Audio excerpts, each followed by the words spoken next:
کتونکو سلامونه، زما نوم محمد ابوبکر بختیار خان دی او نن زه په یو خبر ډېر زیات غوسه شوی. زه لومبې به خپل ټاپک ته راشم. زما ټاپک څه دی؟ لوډ شیډینګ. واورېدو ستاسو به هم پته ولګېده غونډ چا څه ده به پرې ښه غوسئ.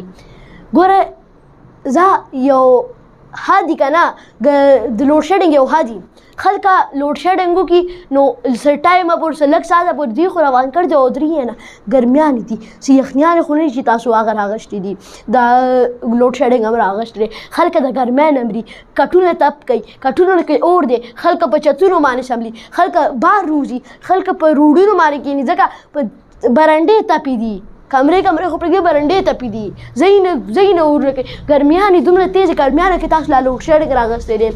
تاسو دا شاته وګورئ دا څومره زنانې دي، دا روتې دي صرف د څه لپاره؟ د لوډ شیډینګ د وجې.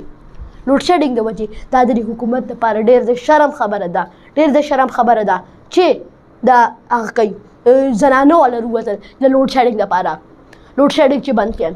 ګوره مونږ انسانیت راکې شته، زمونږ نه غونډ د قوم د انسانیت ووتو چې اوس مونږ اوس هم هغه نه کوو، بجلي نه راولو، لوډ شیډینګ نه بندوو. زنانه روتل یو ټپه راته یاده شوه وایي ګرانه وطنه د نارینو نه دې ونه شوه د زنانه به دې ګټي. دا روتل دا هماغه زنانه دي.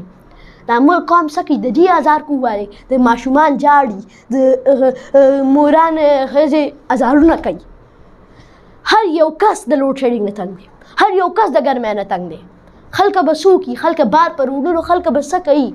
تاسو چې دا لوډ شیډینګ په دې وختو کې راوستی دي د ورځې څه یو ټایم خو تاسو یو ټایم خو لږ سمه بجلي لږ ساعت له به راولی که نه بس پړک پړو که بجلي ځي راځي. زه به د حکومت ته ویل غواړم د بجلي چې دا هغې کم هغه روان کړی دا لوډ شیډینګ دا دې بند کړي. د دې خلکو د دې زنانو ازار کووالی که نه ګوره دا څنګه روتې دي. دا په ګرمۍ کې صرف د لوډ شیډینګ دپاره لوډ شیډینګ دپاره دا دومره غټه مسله جوړېږي که نه د دې نه. خو خیر زه به تاسو نه پهله خپل د حکومت ته ویل غواړم چې د دې ازار کووالی که نه بیا به دا حکومت داسې راپروز شي لکه چې یو بلډینګ څوک داسې پرې کړي یا شانت به راپروزي. دومره خو د دې خلکو ازار ووالی. یار د ماشومانو فکر وکړئ، د هغه فکر وکړئ، د دې 400 فکر وکړئ. زه خپله د 400 لیم، ما خپله لیکنه چې دا خلکه څومره په ګرمۍ کې دي، څومره په اور تپېږي، څومره روت دي. یار تاسو لږ د زنانو ته خو وګوره دي روتل ملک ختم شو. ښځه څه خیرات خو درنه نه غواړي، بیلونه درکوي که نه خو په مفتو کې خو درنه نه کوي که نه. خو په مفتو کې وه بیا به هم څه خبره وه. په مفتو کې کول بیا به هم تاسو چې پیسې خو نه راکوي نو لوډ شیډینګ به وله ورکړو پیسې درکوي که نه. دا خو تاسو حرام خور حرامه خورئ چې بجلي هم نه راولئ، ټیکسونه هم هغه غټ غټ پرچې راوستي دي دا بیا حرامه مه خورئ. بیا به بدله به د پای جهان کې به درنه اخیستل کېږي.